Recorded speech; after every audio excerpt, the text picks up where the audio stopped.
Baik, Assalamualaikum warahmatullahi wabarakatuh. Kali ini kita akan membahas terkait penyakit tropis dan kondisi terkini ya untuk mata kuliah penyakit tropis, epidemiologi penyakit tropis. Nah, oke, kita akan melihat penyakit tropis itu cakupannya seperti apa atau batasannya seperti apa yang masuk ke dalam atau yang dimaksud dengan penyakit tropis ini. Jadi tropical disease are disease that are prevalent in or unique to tropical and tropical regions. Jadi kalau penyakit tropis yang termasuk ke dalam penyakit tropis merupakan penyakit-penyakit yang memang banyak terjadi atau munculnya memang khas atau unik di daerah-daerah tropis maupun subtropis, daerah-daerah tropis dan subtropis.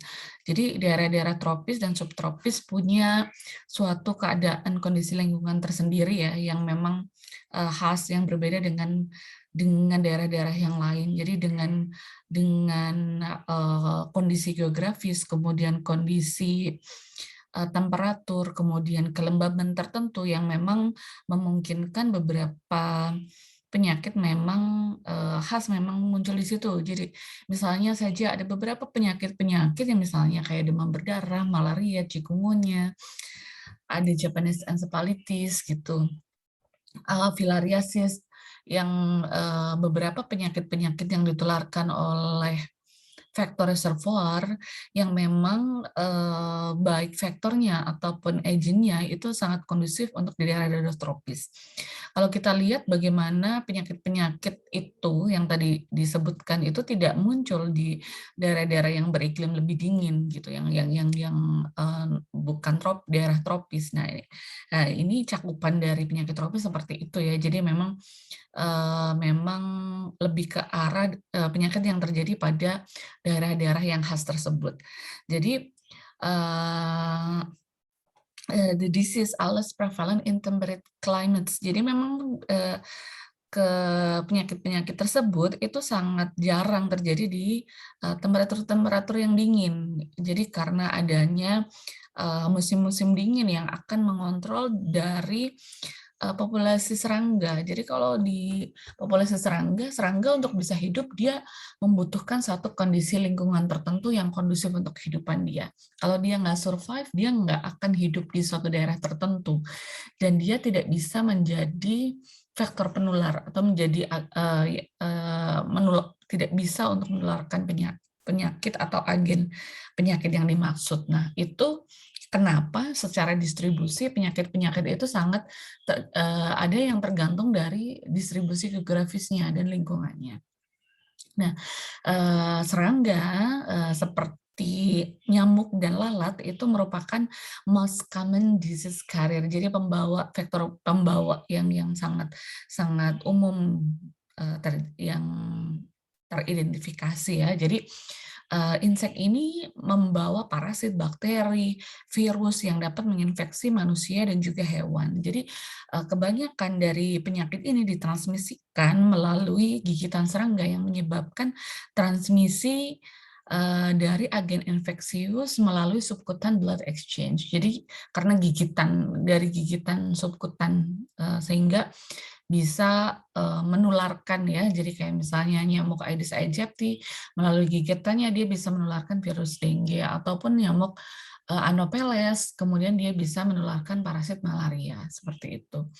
Ada hal-hal lain seperti human explorations, aktivitas-aktivitas manusia seperti deforestasi, kemudian adanya peningkatan imigrasi dan juga international air travel, jadi kayak mobilitas penduduk dan juga turisme ke daerah-daerah tropis itu juga yang menyebabkan terjadinya peningkatan dari penyakit-penyakit tropis. Jadi hal-hal tersebut atau ada banyak faktor yang bisa mempengaruhi peningkatan ataupun perubahan epidemiologi dari penyakit tropis itu sendiri.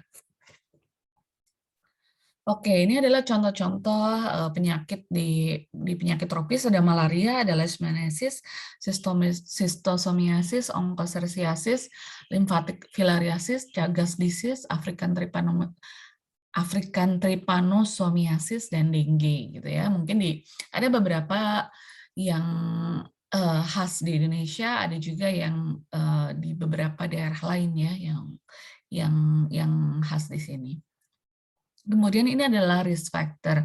Risk factor, faktor-faktor resiko. Jadi iklim yang panas yang hampir sepanjang tahun, kemudian juga volume air hujan yang banyak gitu ya, juga dapat menimbulkan breeding habitat-habitat yang cocok untuk berbagai macam natural reservoir gitu ya, sehingga bisa mentransmisikan penyakit. Jadi faktornya kondusif hidup di situ, kemudian faktor tersebut bisa menularkan agen penyakit ke host yang rentan.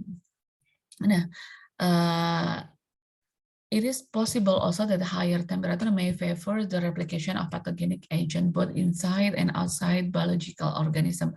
Jadi temperatur yang lebih tinggi itu ternyata yang perlu diingat bahwa ternyata kenapa sih temperatur yang lebih tinggi itu ternyata bisa mempengaruhi dari replikasi atau penggandaan dari agen itu sendiri, baik di dalam tubuh vektor atau reservoirnya, baik di dalam ataupun di luar ya. Jadi misalnya ada banyak penelitian yang menyebutkan bahwa virus dengue itu bereplikasi lebih cepat pada suhu-suhu yang lebih tinggi. Jadi ada beberapa referensi yang menyebutkan misalnya di 20, 25 gitu. 20 dia misalnya periode bereplikasi di dalam tubuh nyamuknya yang kita namakan dengan extrinsic incubation period. Nanti di belakang kita akan bahas ya, apa itu extrinsic incubation period.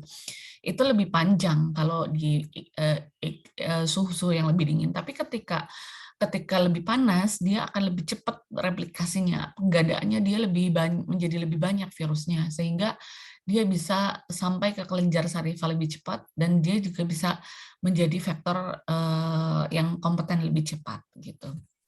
Kemudian ada juga risk factor yang terkait sosioekonomi. Jadi sosioekonomi ini terkait sanitasi, kemudian bagaimana fasilitas-fasilitas kesehatan, kemudian perilaku juga kadang dipengaruhi oleh sosioekonomi. Kemudian ada beberapa seperti bagaimana rumah sehat, bagaimana pemenuhan gizi gitu. Kadang merupakan faktor yang tidak langsung ya, tidak langsung tapi juga tercatat sebagai faktor risiko yang mempengaruhi terjadinya penyakit, termasuk juga penyakit tropis ini. Nah, tropical countries yang mulai untuk meningkatkan atau terlihat adanya situasi sosioekonomi yang lebih bagus dan juga menginvestasikan banyak untuk anggaran kesehatan terhadap hygiene, public health, dan juga untuk memberantas dari penyakit yang menular itu ternyata ada satu hasilnya, jadi ada eliminasi dan juga penurunan banyak penyakit-penyakit tropis yang endemis di daerah tersebut. Jadi memang sosioekonomi juga mempengaruhi ya, sebagai faktor yang mempengaruhi distribusi ataupun epidemiologi dari penyakit tropis ini. Nah, ini penyakit tropis juga sangat erat kaitannya dengan vektor ya, penyakit yang disebabkan oleh vektor atau vector-borne disease. Kalian sudah pernah dapat atau mungkin terkait vektor ini, jadi yang organisme yang dapat menularkan penyakit ya. Jadi hati-hati perbedaannya dengan agen penyakit. Jadi vektor adalah yang menularkan, kalau agen penyakit adalah penyebabnya, yang menyebabkannya. Jadi kalau orang terkena penyakit dengue atau demam berdarah dengue bukan karena nyamuknya. Orang digigit nyamuk paling gatel kalau nggak ada virusnya. Tetapi kalau di dalam tubuh nyamuk ada virus dengue-nya, maka orang tersebut dapat berpotensi untuk terkena penyakit terpapar infeksi virus dengue dan menunjukkan gejala klinis. Nah, faktor ini ada dua ya. Jadi ada biological factor, ada mechanical factor. Jadi untuk faktor biologi seperti nyamuk, kemudian kutu. Jadi kalau biologi itu intinya adalah faktor yang bahwa si agent itu baik misalnya virus, bakteri ataupun parasit itu hidup di dalamnya, hidup di dalam tubuhnya. Kayak virus dengue dia hidup di dalam tubuh nyamuk bereplikasi. Kemudian parasit malaria dia juga Plasmodium malaria gitu, dia hidup di dalam tubuh nyamuk Anopheles. Ataupun filariasis ya, ada berbagai parasit, cacing parasit filariasis, dia hidup di dalam tubuh nyamuk Culex dengan dia melalui beberapa tahapan kehidupan jadi larva L1, L2, L3 gitu. Dia hidup di dalam tubuhnya untuk bisa kemudian dia menularkan ke host yang lain gitu. Nah, itu faktor biologi atau biological factor. Kalau mekanis, jadi kalau faktor mekanis dia nggak hidup di dalamnya, dia hanya numpang saja di permukaan tubuhnya. Jadi misalnya yang contoh paling lalat adalah lalat. Jadi agen itu ada di outside of their bodies and transmit them through physical contact. Jadi kayak misalnya lalat dia habis dari tempat-tempat yang misalnya sampah yang di situ ada bakterinya gitu, kemudian dia hinggap atau mengkontaminasi makanan dan minuman sehingga terkontaminasi, kemudian dia bisa menularkan ke orang. Nah, seperti itu, dia nggak hidup di dalam tubuhnya, tetapi nempel di permukaan tubuhnya, kemudian karena aktivitasnya, kemudian dia bisa menularkan ke host yang rentan gitu. Itu yang juga harus diperhatikan ya untuk perbedaan antara faktor biologis dan faktor mekanis yang harus diingat juga ya. Nah, faktor itu dapat diintroduce atau ada di area geografik yang baru. Jadi kadang kalau kita baca tentang sejarah vektor atau ada nyamuk, ada lalat gitu, ada spesies-spesies tertentu yang awalnya dia hanya ada di daerah mana gitu. Ada misalnya ada di nyamuk tertentu spesies gitu originnya, atau kadang kalau kalian penasaran bisa baca-baca sejarah misalnya nyamuk ini itu asalnya dari mana sih gitu. Saya ada satu spesies itu ada di hutan Afrika awalnya, kemudian yang selama bertahun-tahun dia ada di situ, dia mungkin menginfeksi primata, kera, dan sebagainya ya, tidak menginfeksi manusia. Tetapi karena misalnya ada kegiatan-kegiatan deforestasi, kemudian ada kegiatan-kegiatan manusia di lingkungan itu, kemudian terjadi bahwa si faktor-faktor tersebut kehilangan habitat, kemudian dia mulai mencari habitat baru, kemudian bisa menginfeksi manusia. Kemudian dari situ ada muncul bagaimana dia bisa menginvasi daerah baru. Kalau sekarang kan kita bisa melihat bahwa misalnya dengue ada di Asia, ada di Afrika, ada di Amerika. Nah, bagaimana cara dia bisa menyebar gitu? Ternyata ada banyak cara atau dalam sejarah itu bagaimana dia bisa menyebar ke area yang baru gitu. Ada beberapa faktor seperti travel of human and international trade. Jadi kayak perpindahan penduduk ataupun perdagangan gitu ya. Kalau dulu ada cerita bahwa perdagangan furniture, kemudian kayak ban-ban kayak ban mobil yang yang diekspor ke negara-negara lain gitu, yang misalnya di dalam kapal ada atau di barang-barang furniture ada telur-telur nyamuk yang kemudian dia terbawa, kemudian dia bisa ketika dia dibawa ke daerah yang iklimnya dia cocok atau kondusif untuk bisa hidup, dia akan berkembang menjadi koloni yang baru di daerah tersebut, seperti itu. Kemudian ada perpindahan hewan, ada migratory birds, burung-burung yang bermigrasi, kemudian adanya perubahan-perubahan praktek agriculture atau pertanian yang tadi kayak pembukaan lahan-lahan baru yang akan menghilangkan banyak habitat dari vektor, kemudian dia bisa mencari habitat yang lain, ataupun karena angin ya, jadi kayak walaupun ini juga sangat terbatas dibandingkan dengan perpindahan manusianya ataupun perpindahan barang-barang gitu. Perpindahan karena angin, misalnya kalau nyamuk memang ada jarak terbang yang juga sebenarnya terbatas ya, tidak terlalu terlalu jauh, tetapi juga dipengaruhi oleh angin ini.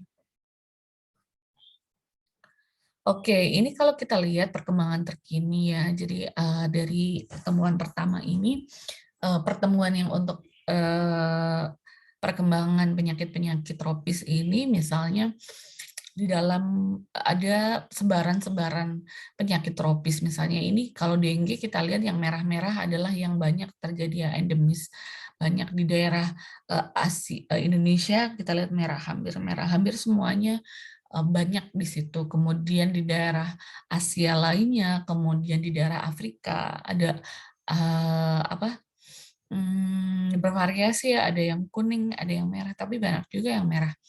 Kemudian di Amerika, di benua Amerika juga ada yang beriklim-iklim tropis, itu juga banyak terjadi kasus dengue di daerah tersebut. Kemudian ini di Indonesia ya, ada map sendiri, peta-peta distribusi untuk dengue, penyakit demam berdarah di Indonesia yang memang banyak di beberapa tempat sudah selama bertahun-tahun sejak tahun 1968 dengue teridentifikasi di Indonesia ya masih banyak wilayah-wilayah memang setiap tahunnya ada ataupun secara sporadis ada. Nah, ini malaria. Oke, malaria. Oke, malaria. Sorry. Nah, ini kalau kita lihat malaria di Indonesia. Di Indonesia untuk epidemiologi malaria ada kita lihat dari warna dari petanya ada orange, ada merah ya. Jadi di sini ada warna merah di daerah Papua. There is a high risk of malaria in Papua dan yang direkomendasikan adalah anti malaria recommended seperti atovaquone, proguanil, dodecycline, or mefloquine. Jadi ketika suatu daerah dengan high risk atau risiko yang tinggi ada anti malaria. Kemudian di daerah-daerah yang orange itu adalah daerah-daerah yang low risk, yang risikonya lebih rendah dibandingkan daerah-daerah yang merah gitu. Nah, yang direkomendasikan adalah adanya kewaspadaan, awareness, and bite, avoid, dan ini ya menghindari gigitan nyamuk penular malaria. Nyamuk Anopheles. Ada juga daerah-daerah yang there is no risk in the city of Jakarta. Jadi di Jakarta hampir nggak ada gitu ya. Jadi ada daerah-daerah yang masih merah, ada daerah-daerah yang masih orange, ada daerah-daerah yang sudah eliminasi. Jadi malaria ini sangat dipengaruhi oleh habitat ya. Jadi kalau vektor, kenapa dengue masih banyak ya karena dengue itu vektornya itu bisa hidup di mana-mana. Artinya di perumahan-perumahan, di kontainer, di rumah-rumah dia bisa hidup. Memang hidupnya di situ gitu ya. Jadi memang untuk habitatnya dia lebih umum dibandingkan dengan malaria. Malaria ini habitatnya adalah di perairan-perairan yang bukan di rumah ya, jadi di natural habitat yang danau-danau atau di genangan-genangan air yang memang banyak. Misalnya ini sangat tergantung dari kondisi lingkungannya.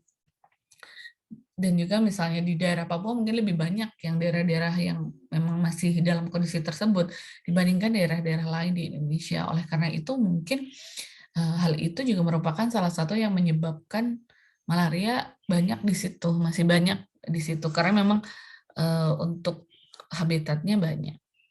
Kemudian ada cikungunya ini juga banyak terjadi di daerah-daerah tropis, ditularkan oleh sebagian besar itu oleh Aedes albopictus ya. Kalau chikungunya, kalau Aedes aegypti itu lebih ke arah penyakit dengue, kalau Aedes albopictus lebih ke chikungunya. Jadi chikungunya ini lebih kompeten ditularkan oleh si Aedes albopictus itu. Dan juga chikungunya ini karena dia ditularkan oleh albopictus, yang sifat dari albopictus dia lebih tahan dibandingkan dengan Aedes aegypti. Jadi dia lebih tahan ke suhu-suhu yang ekstrim. Maka kita bisa membaca di banyak referensi, ada banyak kasus-kasus yang agak di daerah yang lebih dingin, dia ada kasus chikungunya. Misalnya ada traveler yang habis dari negara-negara tropis, kemudian dia pulang ke negaranya, kemudian dia membawa si virus chikungunya ini, kemudian di situ ada nyamuk. Karena albopictus dia tahan terhadap suhu yang dingin gitu, jadi dia bisa hidup di sana. Dan juga ternyata ada beberapa laporan outbreak di daerah-daerah yang lebih dingin. Nah, ini diperankan oleh nyamuk Aedes albopictus yang banyak di sini. Tetapi secara kasus dia kayak sporadis, jadi nggak kayak demam berdarah yang hampir setiap tahun ada. Chikungunya kadang dia ada periodisitasnya karena secara imunitas berbeda ya. Dengue dia tubuh hanya membentuk antibody yang singkat, jadi short term of immunity. Kalau chikungunya dia mempunyai, kalau orang udah kena chikungunya, dia punya perlindungan yang lebih lama atau panjang. Jadi itu yang menyebabkan kasus chikungunya seperti kadang kalau tahun ini ada, nanti berapa tahun lagi, 5 tahun lagi atau 10 tahun di satu daerah gitu. Jadi memang peran dari karakteristik dari imunitas terhadap virus chikungunya mempengaruhi pola dari penyakit itu. Kemudian ada juga Japanese encephalitis ya. Jadi ini jarang di Indonesia, tetapi tetap saja ada ditemukan. Jadi di teridentifikasi. Japanese encephalitis ini yang pertama was documented in Japan, tahunnya udah lama banget ya, 1871. Makanya masih dinamai Japanese encephalitis. Kalau sekarang kan kalau kita lihat kayak di COVID ini udah nggak dinamai daerah lagi, atau misalnya karena berasal dari Wuhan atau dari Cina, kemudian dinamai daerahnya gitu. Sekarang sudah menghindari adanya stigma-stigma tersebut. Kalau dulu masih ada kayak Spanish flu, flu Spanyol gitu, masih dinamai dengan nama-nama daerah. Nah, ini Japanese encephalitis salah satu yang banyak itu dari reservoirnya di babi ya. Jadi kenapa memang tidak terlalu banyak di Indonesia, mungkin dikaitkan dengan kultur agama gitu ya. Memang hanya di wilayah-wilayah tertentu, mungkin terkait dengan distribusi agamanya. Misalnya di suatu daerah yang mengkonsumsi atau misalnya ada peternakan babi, kemudian juga teridentifikasi adanya Japanese encephalitis ini. Kemudian juga ada leptospirosis ya, jadi yang ditularkan oleh rodents, tikus ini juga penyakit tropis dari urin tikus yang mengkontaminasi air ataupun tanah yang mengandung dari bakteri Leptospira introgans. Jadi urin yang tanah atau air yang terpapar kemudian dia bisa menularkan ke manusia, baik misalnya pada luka yang terbuka, kemudian ada swallowing contaminated water of food, jadi misalnya tertelan atau melalui oral, ataupun splashing contaminated water or urine into ice, jadi ke permukaan tubuh yang terbuka, gitu ya. Jadi untuk leptospirosis. Kemudian filariasis juga ya, filariasis di Indonesia sudah semakin sedikit daerah-daerah yang masih ada filariasis ini. Jadi nyamuk kuleks ya untuk yang menularkan penyakit filariasis ini sudah semakin tahapan eliminasi ya dengan adanya pengobatan massal selama 5 tahun, kemudian di daerah tersebut dievaluasi filariasisnya, dan saya kira semakin lama nanti akan semakin nggak ada untuk penyakit filariasis ini. Jadi mudah-mudahan segera bisa eliminasi di daerah-daerah yang masih ada beberapa yang tercatat sekarang untuk masih ada kasus filariasisnya. Nah, ini ada beberapa strategi untuk mengontrol tropical disease ini. Jadi ada misalnya membuat drain atau mengeringkan dari apa ya, kayak habitat-habitat alami air genangan sehingga tidak menjadi tempat perindukan dari vektor. Kemudian adanya aplikasi penerapan insektisida, baik itu yang dengan menggunakan repelen ya, ada yang menggunakan kelambu berinsektisida. Nah, jadi misalnya penggunaan kelambu berinsektisida itu dapat mereduce atau mengurangi transmisi di waktu malam hari misalnya untuk penyakit malaria. Kemudian adanya modifikasi-modifikasi lingkungan seperti air ya, jadi perairan-perairan, sanitasi. Kemudian juga aktivitas-aktivitas manusia yang bisa kayak 3M+ gitu ya, perilaku-perilaku untuk pemberantasan sarang nyamuk, kemudian development and use of vaccine to promote disease immunity. Sayangnya ini masih dalam perkembangan ya, jadi agak ada beberapa yang memang sulit untuk mewujudkan adanya vaksin untuk penyakit-penyakit tertentu. Misalnya untuk demam berdarah, untuk virus dengue dulu sempat ada vaksinnya, Dengvaxia ya, dulu hampir diterapkan gitu, tapi ternyata dalam studi-studi lanjut gitu masih banyak efek samping yang ditimbulkan karena dengue itu sifatnya adalah dia lebih parah di infeksi yang kedua atau sekunder, infeksi sekunder, sehingga ketika sudah ada di dalam tubuh sudah pernah terpapar, kemudian terpapar lagi justru akan semakin parah gitu dengan paparan yang kedua gitu. Jadi respon imunnya seperti itu yang menantang, dan sampai saat ini masih belum ada yang approve untuk vaksinnya. Oke, ini lingkungan ya, karena dari perkembangan terkini kemudian tropis ini sangat tergantung dari lingkungan. Jadi the environment plays a powerful role in the transmission of infectious disease, juga termasuk vector-borne disease seperti malaria, dengue, human African trypanosomiasis ya. Jadi ada di lingkungan ada dua aspek yang penting, ada socio-ecological system dan juga climate change. Jadi ada faktor-faktor seperti pertanian, agriculture, irrigation, deforestation. Nah, itu juga seperti urbanisasi, mempengaruhi yang seperti di awal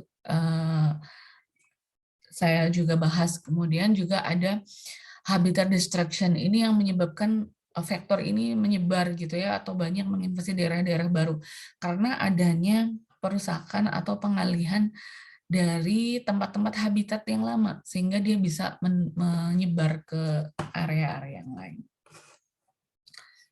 Nah, ini iklim secara signifikan mempengaruhi transmisi ya. Jadi ada beberapa yang memang ada pola-pola tertentu, misalnya di karena musim hujan, musim banyak genangan, mungkin kasusnya naik pada saat musim hujan, tapi lebih rendah pada musim-musim yang kering gitu. Itu bukti bahwa memang lingkungan itu sangat mempengaruhi dari epidemiologi suatu penyakit tropis. Kemudian ada curah hujan dan temperatur juga merupakan prediktor dari area-area yang high risk plague dan hantavirus. Kemudian juga ada temperatur permukaan, curah hujan, dan vegetation index juga ada juga memprediksi Rift Valley Fever ini di beberapa negara selain di Indonesia ya, bahwa lingkungan juga mempengaruhi dari epidemiologi dari beberapa penyakit. Nah, ini seperti skema ya, bagaimana climate, lingkungan, temperatur, presipitasi, humidity, angin, debu gitu ya, bagaimana ber mempengaruhi suatu penyakit gitu. Jadi ada manusia, ada penyakit-penyakit infectious disease gitu ya. Jadi secara ada kontribusinya atau pengaruhnya terhadap epidemiologi dari penyakit. Nah, ini sama ya. Jadi ada banyak hal faktor-faktor lingkungan. Ini bagaimana how climate change affect your health.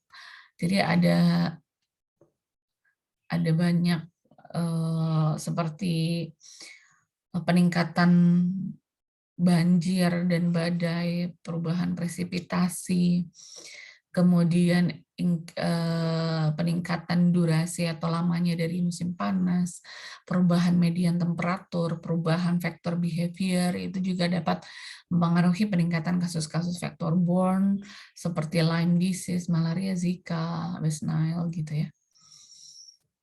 Nah, ada banyak studi juga yang menemukan bahwa long-term climate warming, pemanasan ya, jadi suhu yang lebih panas, itu akan cenderung untuk terjadinya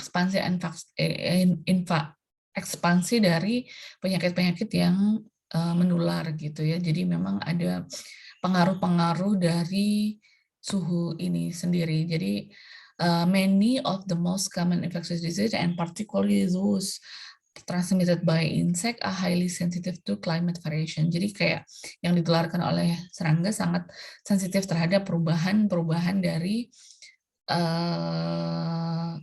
iklim. Nah, ini climate change dan patogen. Kalau tadi kan dari segi faktornya ya, bagaimana habitat, lingkungan dan habitat. Ada juga bahwa lingkungan juga mempengaruhi dari agen penyakitnya atau patogennya. Jadi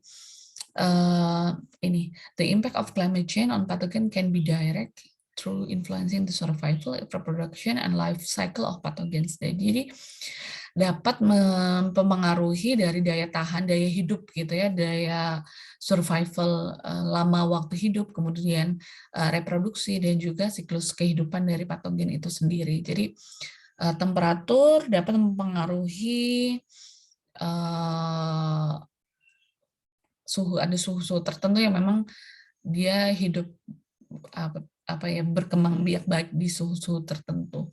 Tetapi excessive heat ya, satu pemanasan yang ekstrim itu justru suhu yang tinggi diperlukan gitu ya. Artinya bahwa suhu yang tinggi ternyata dia bisa lebih survive, dia lebih cepat bereplikasi, tapi kalau terlalu tinggi dia dapat meningkatkan mortality, malah jadi mati gitu. Jadi dan wilayah tropis itu kan nggak terlalu panas banget juga, jadi memang ya kondusif untuk lebih memperbanyak dan kondusif untuk hidup gitu. Kalau terlalu panas itu malah nggak ada, malah mati gitu. Nah, ini yang tadi saya jelaskan terkait extrinsic incubation period. Jadi extrinsic incubation period itu periode inkubasi ekstrinsik.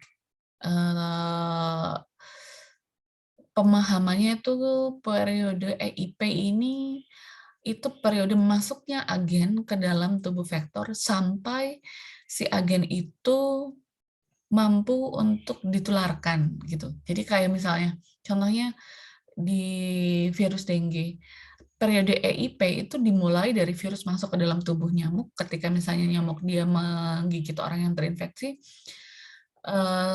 sampai dia kan bereplikasi di dalam tubuh nyamuk. Dia memerlukan beberapa waktu kan, sampai dia cukup jumlahnya, sampai ke kelenjar saliva yang kemudian dia menularkan.